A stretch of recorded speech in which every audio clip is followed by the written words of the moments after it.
Smile 2's in theaters this weekend, and it's guaranteed to be the most terrifying movie about a character with a smile on their face all the time this month. Well, the second most terrifying if you're a Warner Brothers executive.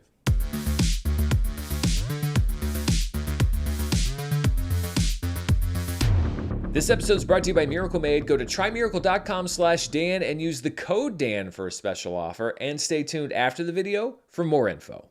Hello everybody, I'm Dan Murrell here with my review of Smile 2, which as you might have guessed, is a follow-up to 2022's Smile, which was originally slated to go to streaming but ended up making over $200 million worldwide, the rare good business decision from Paramount. Writer-director Parker Finn returns to both roles to continue the story and, as sequels do, make it bigger than the previous installment. Naomi Scott plays pop star Sky Riley, whose star is rising again after personal issues derailed her career. Unfortunately, her comeback coincides with being exposed to the curse that was set up in the first film, where witnessing a death attaches a demon to you that will drive you insane until you kill yourself, passing the curse on, unless, of course, you can find a way to bend the rules. It's kind of like Final Destination meets Insidious. Honestly, I was surprised that neither Naomi Scott nor her co-star in Aladdin, Mina Massoud, broke out after that movie, which grossed over $1 billion back in 2019. And this movie kind of underscores that, because I think Naomi Scott is really, really good in Smile 2. Obviously, her own musical talents lend the movie some authenticity, and she's good at hysteria, which is a lot of what this role entails. Smile 2's successes lie mainly with the cast and the style of the film, so I think that she was a good choice for this lead role.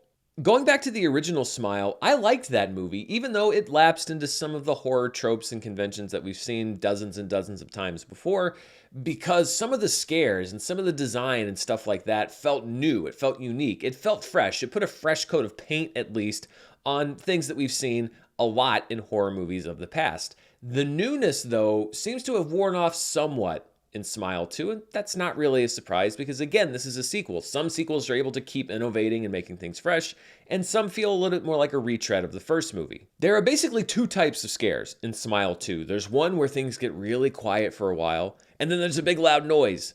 And then there's a scene sometimes where you don't expect a big loud noise, and then one happens out of nowhere. This is nothing new. As I said, horror movies have been doing this forever, and it becomes important when you're in this genre and making this type of horror movie to make things distinctive, to be able to stand out, which is what I thought the first movie did. To paraphrase the comedian Ron White, it's not that the movie is making you jump, it's what is making you jump. The what in Smile 2 isn't that interesting. It's mostly just possessed people screaming, and if you've seen the trailers, I think you've seen a good 80 to 90% of the big scare moments. There were a couple of them that got me, but none in the creepy way of the sister's head in the first movie. I get it, it's a sequel. You've already done the reveals in the first movie, but if you really want to sustain a franchise, then you do have to keep innovating, and it seems like Smile 2 is content with some pretty cheap jump scares that fade away a couple of minutes or even a couple of seconds after they happen. It's roller coaster filmmaking, and if that's what you're in for, if that's the kind of horror movie you enjoy, then that's totally fine. But what I respected the most about the first movie is it did have those jump scares, but then I would sit after the movie and think about those scenes and think about how cool they were, or how creepy or how scary they were, and I didn't really get that with this one. It kind of left me thirsty for some of that innovation that I saw in the first film. Luckily, this is a good movie if you're thirsty, because it is chock full of product placement for Voss water, which the character, played by Naomi Scott, drinks on screen, chugs on screen, at least 3 to 4 times. It's one of the most, well, I don't know if I'll say effective, but one of the most prevalent uses of product placement that I've seen in quite some time. So if you're thirsty from running from demons, try a big bottle of Voss water. Now, a lot of the movie's creepiness relies on those demonic smiling faces, and I have to credit Parker Finn and the casting department for picking some great ones for the movie. Lucas Gage plays the victim who passes the curse to Sky, which is a memorable Act 1 horror performance, and again, just super creepy. Yvonne Carlo plays a memorable fan that Sky interacts with. One young actor whose name I couldn't find online plays another memorable fan. Her wordless performance is a standout. This was just a perfect choice.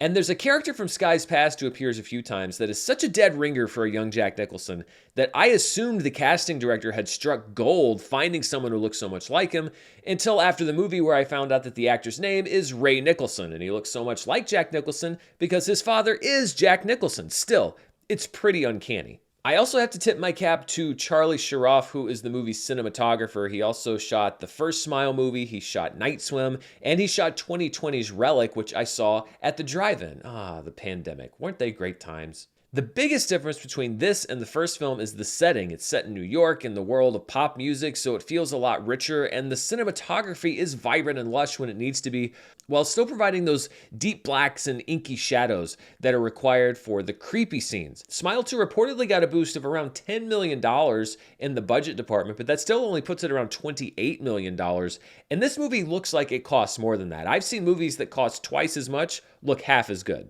If you strip away the good performances and the movie's aesthetic style, Smile 2 isn't really too far above your standard January dumping ground horror movie. It's big scares, lie-in loud noises, and while the story eventually takes an interesting turn, it takes a long time to get there. At just over 2 hours long, this movie could have and should have been 20 to 30 minutes shorter. And I don't just mean from a scares perspective, from a story perspective.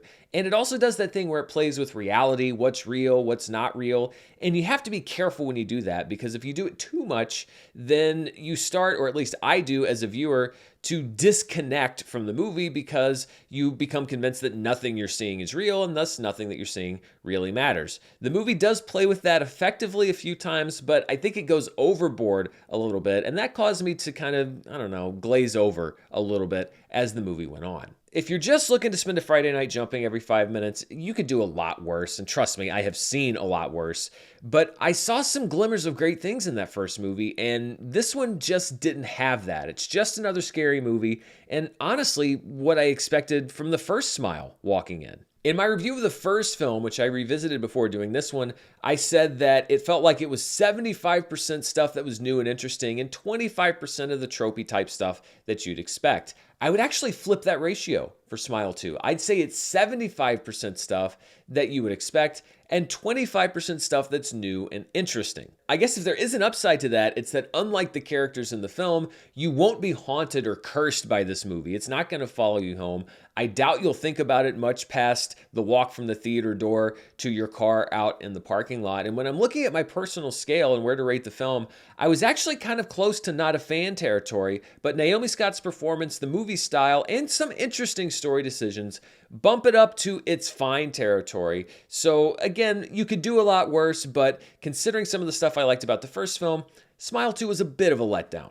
So those are my thoughts on Smile 2. What do you think? Are you going to be heading out to the theater to see it anyway? Let me know down in the comments below. And before we go, I want to thank the sponsor for this video, Miracle Made. It's spooky season, the perfect time of year to snuggle up under the covers and watch your favorite scary movie. And whether you're under the sheets or peeking over them, it's great to know that the ones that are on your bed will keep you comfortable no matter what. Miracle Made sheets are designed to keep you at the perfect temperature all night long using silver-infused fabrics inspired by NASA. This time of year, the temperature can swing 30 degrees from one day to the next here in Arkansas, but I don't have to worry about constantly adjusting my bedding to compensate because Miracle Made will keep me cool on the hot nights and warm on the cool nights. Not only do the sheets keep me cool, they're also so comfortable, nicer than the sheets in some fancy hotels I've stayed in, and they don't have the high price tag of other luxury brands. With Miracle Made, you can sleep like a millionaire without having to empty your bank account. Go to trymiracle.com/Dan to try Miracle Made sheets today, and whether you're buying them for yourself or as a gift for a loved one, if you order today, you can save over 40%. Plus, if you use our promo code Dan at checkout, you'll get 3 free towels and save an extra 20%. Miracle's so confident in their product that it's backed with a 30-day money-back guarantee, so if you aren't 100% satisfied, you'll get a full refund.